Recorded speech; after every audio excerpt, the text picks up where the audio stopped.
Iniciou esta semana no Hospital Clínico de Santiago o ensaio en menores de 12 anos coa vacina de Pfizer-BioNTech. Onte luns os primeiros voluntarios xa recibiron a primeira dose desta vacina. Nesta primeira fase está previsto que participen uns 25 nenos.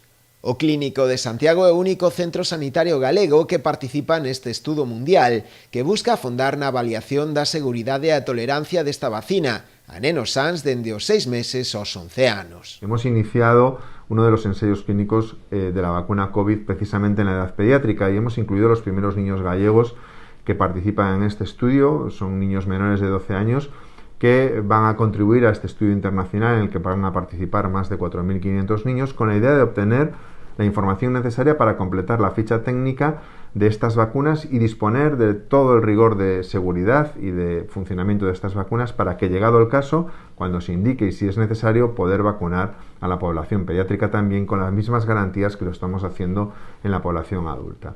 Es un estudio clínico con la vacuna de ARN mensajero y estamos específicamente estudiando el comportamiento de esta vacuna en términos tanto de seguridad como de funcionamiento para corroborar que su perfil es similar al que venimos observando en adultos.